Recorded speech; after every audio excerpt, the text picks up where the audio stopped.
에스겔 선지자는 예레미야 선지자와 동시대를 살았던 인물입니다. 물론 연배는 예레미야 선지자가 조금 더 많습니다.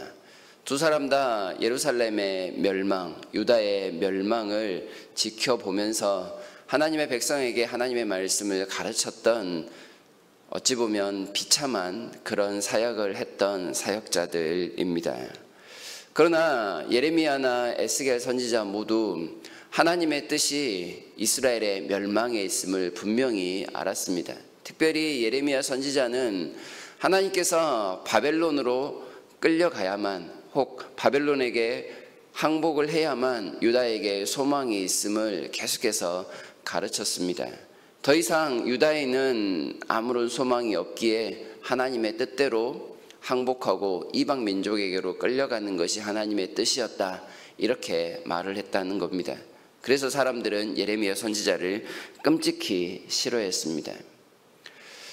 바벨론 땅에 포로로 끌려와 거기에서 선지자 사역을 시작했던 에스겔 역시도 우리가 끌려온 이곳에 하나님의 뜻이 있고 하나님의 소망이 있습니다 라고 사람들에게 가르쳤습니다. 그런데 바벨론에 끌려온 사람들에게 과연 소망이 있었을까요? 에스겔 선지자는 25살쯤에 바벨론의 2차 침공에 의해서 바벨론으로 끌려온 사람입니다. 그는 제사장 집안의 아들이었죠. 그가 끌려온 지 5년쯤에 하나님께서 그를 제사장으로 세우십니다. 그런데 그때는 많은 유다 사람들이 바벨론의 강제 노역에 시달리면서 아무런 소망 없이 이방 문화에 적응하며 살아야 하는 그때로 보였습니다. 하나님께서 에스겔 선지자를 제사장으로 또 선지자로 부르셨지만 그는 이방 땅에서 그 모든 사역을 해야 했습니다. 그가 사역을 시작한 지 5년쯤 지나자 고국의 예루살렘 성전이 무너졌다라는 소식을 듣습니다. 다시 고국으로 돌아가 자신이 섬겨야 하는 그 성전이 온데간데 없이 사라져 버린 것입니다. 그런 선지자에게 과연 어떠한 소망이 있었을까? 당시 가장 큰 힘을 자랑하고 있었던 바벨론에 끌려온 아무런 힘없는 유다 민족, 자신의 하나님마저도 자기들을 버렸다라고 생각할 법한 그런 유다 민족에게 소망을 품고 하루하루 희망차게 살아갈 수 있었을까를 생각한다면 현실적으로 참 어려웠을 거라고 생각을 합니다. 그런 생각이 가득했을 법한 이스라엘 사람들을 향해, 그런 생각이 있었던 에스겔 선지자를 향해 하나님은 보란듯이 에스겔 1장에서 환상을 보여주십니다. 그리고 그 에스겔을 선지자로 부르시죠. 하나님께서 포로로 잡혀온 에스겔 선지자를 향해서 계시를 열어 환상을 보여주신 이유는 내가 너와 함께 있다라는 말씀을 보여주기 위함이라고 할 수 있습니다. 비록 포로로 잡혀왔지만, 비록 이스라엘이란 나라는 무너지고 없지만 환상을 통하여 이스라엘과 함께 하신 하나님은 여전히 건재하심을 에스겔에게 똑똑히 보여주셨습니다.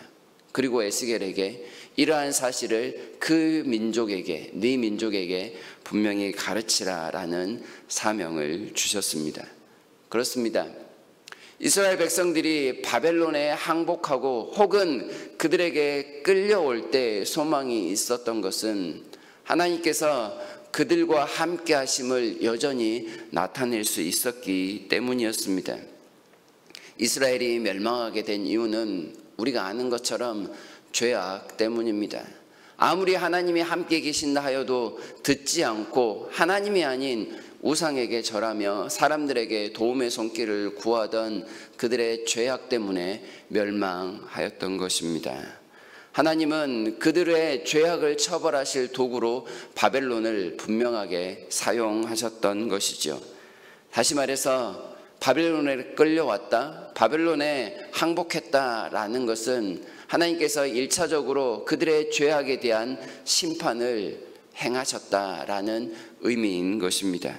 비록 바벨론에서 살아가는 사람들의 삶이 비참했을지라도 그들은 하나님께서 계획하셨던 그 죄악에 대한 심판을 이미 경험한 사람들이었습니다.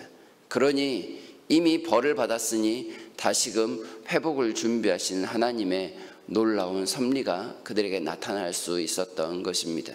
이런 이유 때문에 바벨론에 끌려간 사람들에게 소망이 있다라고 하나님은 말씀을 하십니다. 오늘 16절의 말씀을 보시게 되면 아무런 소망 없이 살아갈 법한 그들에게 하나님이 이렇게 말씀을 하십니다. 주 여호와의 말씀에 내가 비록 그들을 멀리 이방인 가운데로 쫓아내어 여러 나라에 흩었으나 그들이 도달한 나라들에서 내가 잠깐 그들에게 성소가 되리라 말씀을 합니다. 하나님이 나를 버렸다라고 생각할 법한 사람들에게 아니다. 내가 너희와 함께 있다. 내가 너희를 비록 멀리 쫓아냈지만 내가 너희와 함께해서 너희에게 내가 직접 성소, 너와 함께 하시는 하나님이 되겠다라고 지금 말씀하고 계시는 겁니다. 사람들이 하나님이 계시다 믿었던 예루살렘의 성전은 이미 용도 폐기되어 하나님은 그곳에 계시지 않음을 스스로 드러내십니다. 곧 하나님께서 직접 바벨론에서 이스라엘 사람들을 만나 그들에게 영원한 미래를, 이스라엘의 미래를 약속하시겠다, 이렇게 이야기하고 계십니다.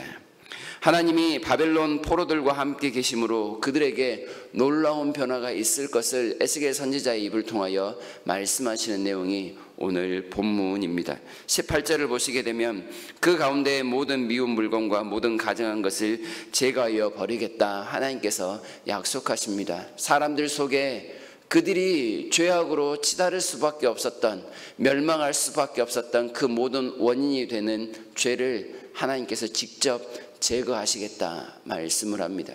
다시는 심판받을 일이 없도록 하나님께서 친히 역사하시겠다 말씀을 합니다. 그리고 19절 20절까지는 이렇게 또 말씀을 하시죠. 내가 그들에게 한 마음을 주고 그 속에 새 영을 주며 그 몸에서 돌 같은 마음을 제거하고 살처럼 부드러운 마음을 주어 내 율례를 따르며 내 규례를 지켜 행하게 할 것이다 말씀을 합니다. 그리하여 그들은 내 백성, 나는 그들의 하나님이 되리라는 놀라운 언약을 회복하시겠다라는 약속까지도 주고 계십니다. 하나님과 우상 사이에서 갈팡질팡하던 그들의 마음을 싹 제거하시고 오직 하나님만을 따르는 한 마음을 하나님께서 회복하시겠다 약속하십니다. 죄악을 살아가던 악한 마음을 제거하고 하나님의 율법을 거스르던 돌같은 그런 굳은 마음도 다 제거하여 버리시겠다 말씀을 하고 계십니다. 그리하여 하나님의 말씀을 순종하여 다시금 언약에 충실한 백성들로 만들어 가시겠다라는 놀라운 계획을 지금 말씀하고 계시는 것입니다. 심판을 경험하였으니 심판을 경험한 사람들에게 완전히 새로운 사람들로 거듭나게 하시겠다라는 하나님의 비전과 같은 약속입니다. 그래서 바벨론에 잡혀간 사람들에게 소망이 있다, 이렇게 말씀할 수 있는 겁니다. 우리에게 소망이 있다라고 말할 수 있는 것은 우리가 처한 처지가 과연 희망차고 놀라운 일들이 펼쳐질 것 같은 그런 상황 때문이 아니라는 뜻입니다. 우리에게 소망이 있고 희망이 있습니다라고 말할 수 있는 분명한 이유가 있다면 그것은 바로 우리와 함께 하시는 하나님 때문이다, 분명하게 말할 수 있습니다. 이사야 50장 2절에서 이런 말씀을 하십니다. 내 손이 어찌 짧아 구속하지 못하겠느냐, 내가 어찌 건질 능력이 없겠느냐라고 말입니다. 어떠한 상황이든지 하나님의 능력은 충만하십니다.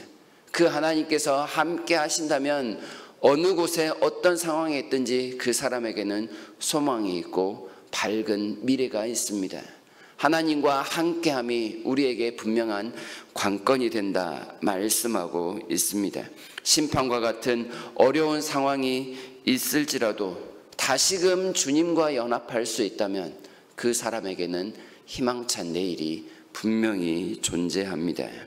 포로로 잡혀있던 이스라엘에게 분명한 소망이 있었던 것은 그들을 찾아와 그들을 만나주시는 하나님이 여전히 살아계셨기 때문이라는 것을 우리가 기억해야 하겠습니다.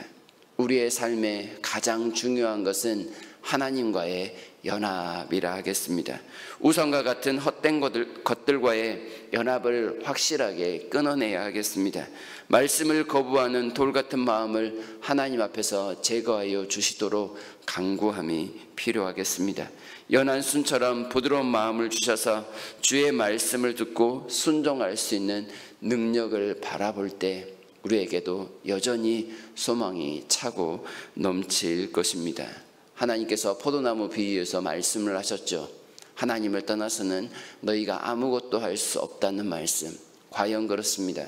우리가 하나님을 떠나서는 아무것도 할 수 없다는 온전한 믿음을 가지고 하나님 앞에 나아가는 모습이 필요하겠습니다.